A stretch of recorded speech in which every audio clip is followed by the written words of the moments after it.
Ça s'appelle de l'abus.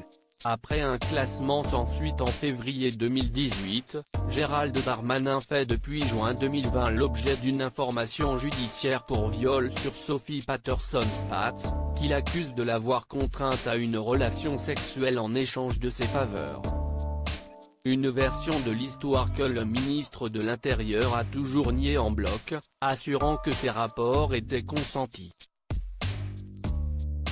Entendu par deux juges en décembre dernier et placé sous le statut de témoin assisté, voilà que Mediapart révèle toutefois de nouveaux éléments dans cette affaire qui pourraient bien faire chanceler la version du ministre.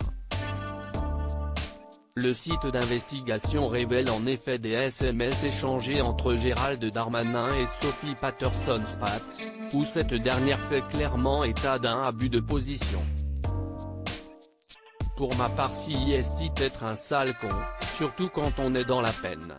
La politique te correspond bien, écrit ainsi la victime présumée, qui souligne l'effort qu'il lui a fallu pour avoir des rapports sexuels avec lui en échange de son aide.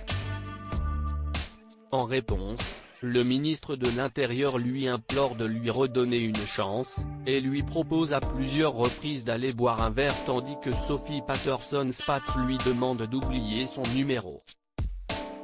Gérald Darmanin, un menteur et manipulateur. Dans d'autres échanges dévoilés par Mediapart, on découvre les SMS que Gérald Darmanin a échangés avec une seconde femme qui avait porté plainte contre lui pour abus de faiblesse.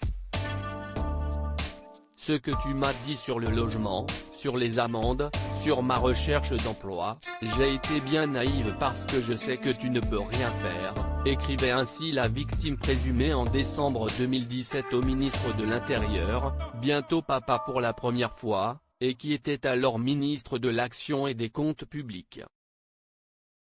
Des échanges où elle dénonce également un abus de pouvoir, le traite d'incapable, menteur et manipulateur et lui reproche de lui avoir promis du vent.